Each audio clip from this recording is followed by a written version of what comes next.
consultant in organizational behavior, organizational structure, and entrepreneurship. Today we are dealing with the subject of dealing with failure.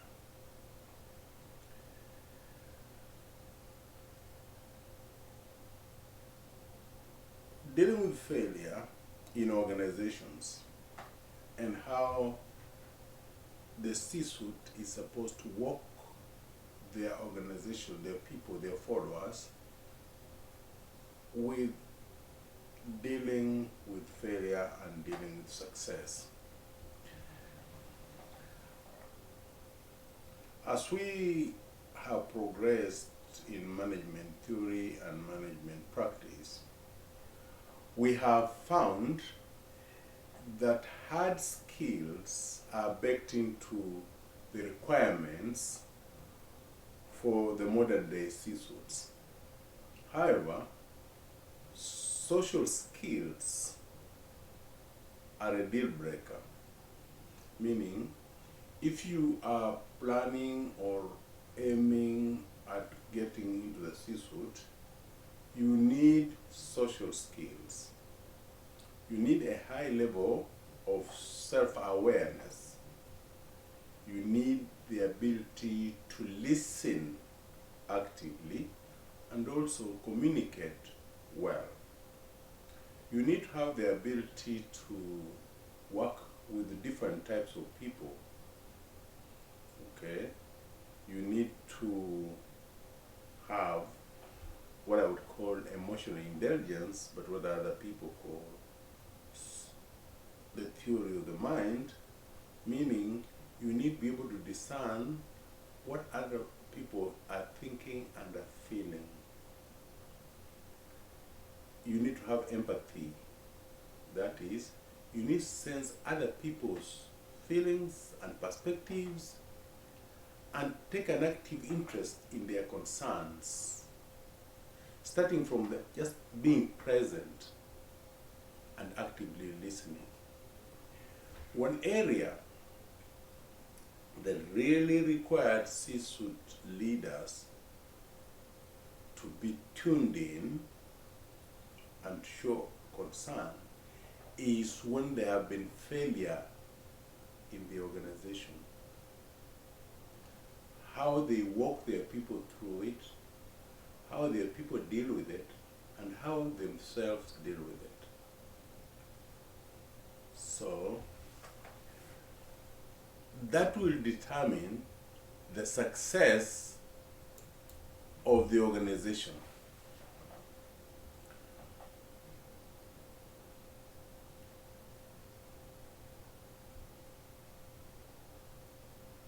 Failure, we define it variously as the state of living and working in a way that isn't aligned with our values or mission.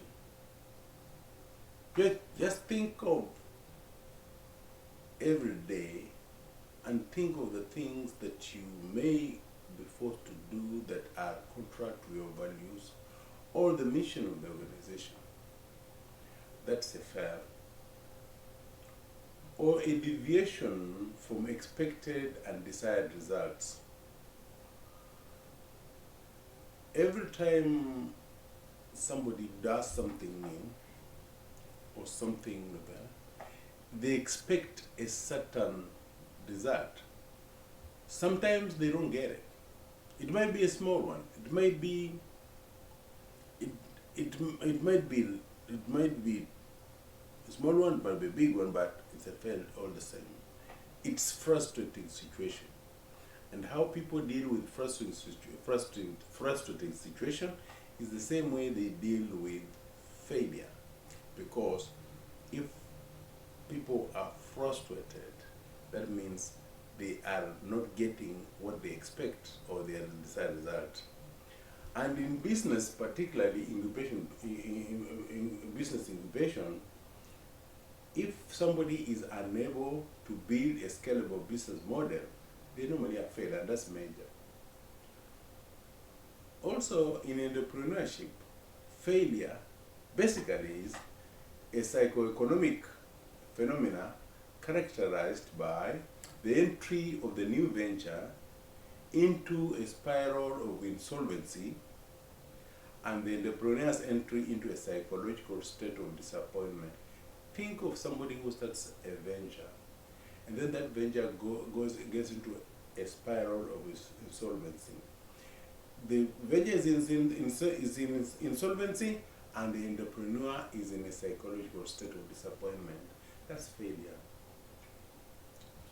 It's a state or condition of not meeting desired and intended objectives, like I said before. And also, failure is reflected in the personal conflict, in the personal misunderstanding and conflict. People as social beings, they prefer to have understanding and lack of conflict. But when there is conflict, they feel they are fair.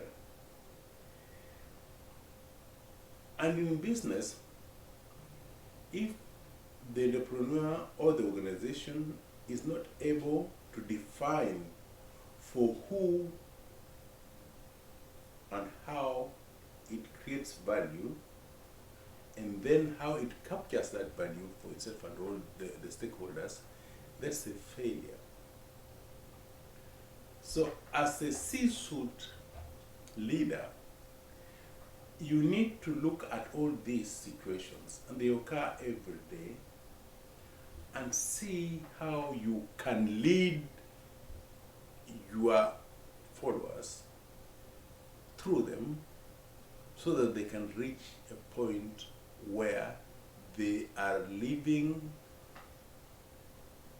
and working in a way that is aligned to their values. And these failures occur three types. There are those preventable failures which occur because of lack of planning, because of not doing the things we should have done, or not having the things we should have had. They're preventable. There are those which are unavoidable. We've done everything that we could, but still we didn't achieve our objective. Or we find ourselves in a situation whereby we're living and working in situations where it's out of our values. And then there's the intelligent fail. That's a planned fail. That is something that you planned for it to fail so that you can learn from it. The intelligent fail is not a fail per se because it's planned. But those first two, the preventable and the unavoidable one, are our concern. How frequently do failures occur? Like heads and tails, failure and success are the two sides of the same coin.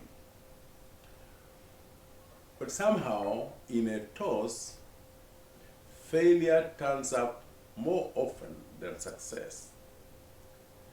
And so, people need to toss more frequently to get some success. That's one point that CEOs and people need to understand, that a fail and success are two sides of the same coin, but it's weighted in favor of fail. With that in mind, the CEOs and the people in the organizations need to know how to deal with it. Why is the coin one side fail, one side failure, one side success? Why is it weighted in favor of failure is because in new business or in organizations, one needs to mobilize sufficient resources. So if you are not able to mobilize sufficient resources, you are most likely going to fail. You are supposed to secure legal recognition. You are supposed to create awareness among potential customers and current customers. You need technological and business infrastructure. You need business support services. You need to define for who you're creating the value. You need to network. You need to have an opportunity to network so that you can increase your social capital. And then you need to capture the value you create. You can create value and you don't capture it, you fail. Okay? You can set out to create value, but if you don't know for who you are creating the value, you fail. You can create value, but you can be in a position to create value, but if you do not have the business support services to support you, you fail. If you do not have the technological and business infrastructure, you fail. If your structure legally is not in good foundation, you fail. So you can see the liability of newness, or even in all organizations. These are situations that set you up for failure. They are many and varied for avoidable failure. Meaning, securing legal recognition is something you could do fast, but most businesses don't do it upfront. So it's avoided. It will be a failure that come later, but it could have been prevented. So this liability of newness are reasons of organizational failure or failure in organizations. Because of the frequency of failure, people run away from it. No one likes to fail, and no one wants any association with failure. But all successful people will tell you they are more experienced with failure than success. Although the odds are stuck again out in favor of failure, but the failure to successful people is a wage of learning, of improvement. So the odds of failure are really like in a coin toss. There's no balance. It's not like you got a 50% chance of succeeding. You have a higher chance of failing in whatever you do. So it's good to be able to handle it. So how do people respond to failure or to frustrating situations?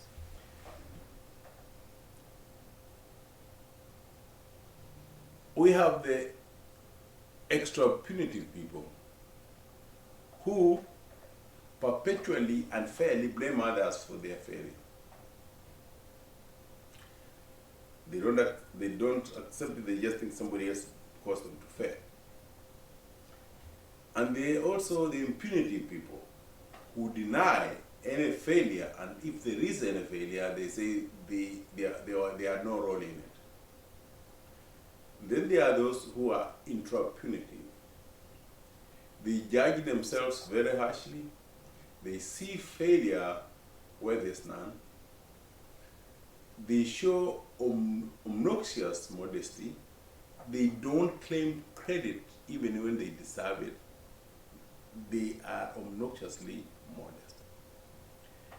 And there are bad cases of imposter syndrome. They don't trust or believe that they should be where they are. So intra-punitive people, they judge themselves harshly, they see failure where there's none, they show obnoxious modesty, and they have bad cases of imposter syndrome. Then there are learners. Learners learn from their failures. Organization members must be able and willing to take risks to learn from failure, which implies that some portion of the organization activities will fail. Secondly, they must be able to confront failure directly rather than cover it up. So you see, 70% of the people are exopunitive, impunitive, and intropunitive. The only group of people that learn from failure are the learners.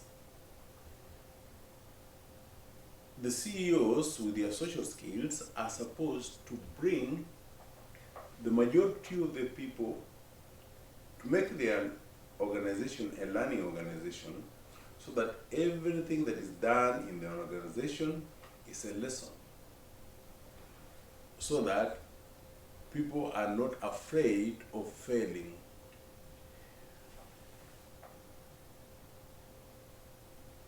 Okay, Serena Williams said it right. He said, I really think a champion is defined not by their wins, but how they recover when they fall. Okay? It is how you recover when you fall that shows you're a champion. It's not how many wins you do. Because if you are used to winning and you lose once and you break down, then you are not a champion at all. Be it in sports or in organization. Be it the team led by a CEO or an upstart manager.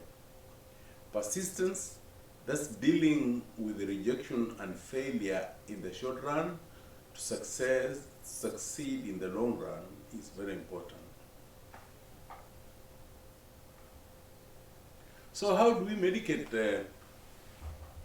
failure? First of all, we must know that both preventable and unavoidable failure occurs because somebody has an ego, thinks that they can go against it. That's fine. But that ego, if not put in check, will take you over the cliff. So you need to have an ego, but balance it. You need to know that there are chances of failure, but deny it wisely. One must be afraid. It's natural, but manage the fear. Avoid being frozen due to fear of failure, which is called failing in place. Without raising a finger, if you go, your chances of failure are 50%. If you don't, your chances of failure are 100%. So, you have to reduce your chances of failure by doing something. And then, you have to increase the chances of success by making sure that it goes beyond the 50%. You must have an ambition to do something new, something huge. Then manage the ambition too, so the ambition doesn't take you over the cliff. You must be accommodating without being a doormat. You must accommodate people, but you must not be a doormat where they step on and brush your shoes and go. You must have patience, but have a gut feeling about the gestation period of any activity. You cannot wait forever, but you must know when to stop. Finally, in doing all these things, you must enjoy the journey and the process. You must understand that the result is less than half the whole endeavor. So you see, the C-suite people with their social skills will be able to lead their people this way. They need to know that the people who work for them and do projects have egos. they need to have empathy, they need to sense their feelings and perspectives, they need to be able to take a keen interest in what their concerns are, they need to be present and actively listen. And listening for ego and whether it's balanced, listening for the knowledge that there is a chance of failure, but help the people deny it wisely. Feel the fear in the people when they give them projects, send them to assignments, but help them manage it. They should encourage the ambition in their people, but also help them manage the ambition so that it doesn't take them over the cliff.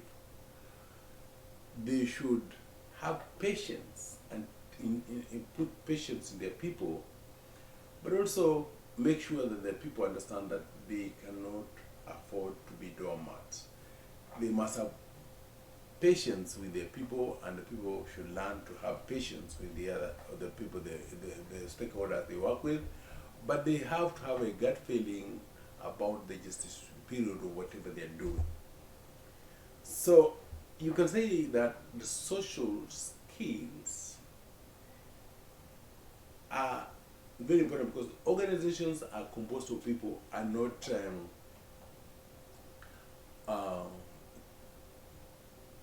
things that don't have feelings. That's why hard skills are good, but social skills are necessary. And as you can see, the medication of failure, I mean, we have not considered the idea that they need to have resources, they need to have, we assume those they are there. But how these people navigate their relationship and the interaction with the ego, with the chance of failure, with the fear, with ambition, with the accommodation, with the patience, decides where the organization will be tomorrow. That has been nice. That's been the discussion about dealing with failure and how the suicide leaders need to guide their people to make sure that they harness their emotions without making the emotion push them over the cliff. And here are the references we used to make this video so that you can check them out for yourself, because the internet is full of postings that may not have a way to check whether it's right, it's true or not. But since we want our viewers to be able to check the theory behind, the science behind our video, we provide these references. So that is it today. As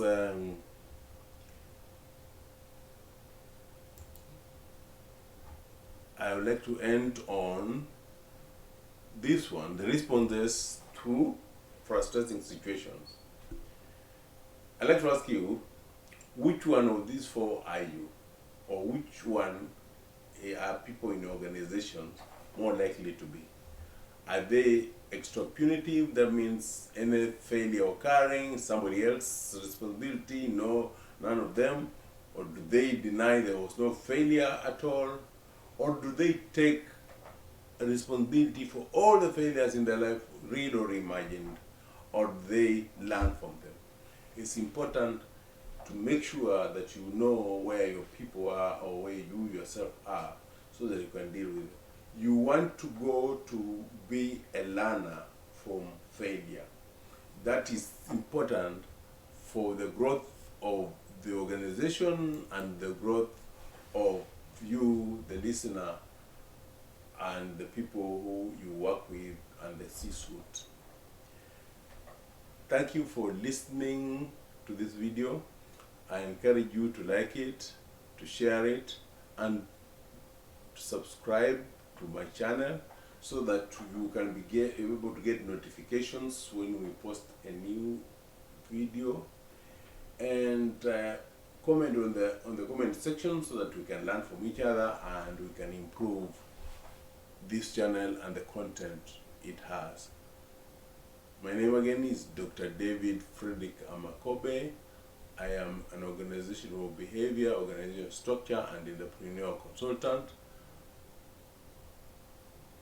I will see you in the next one.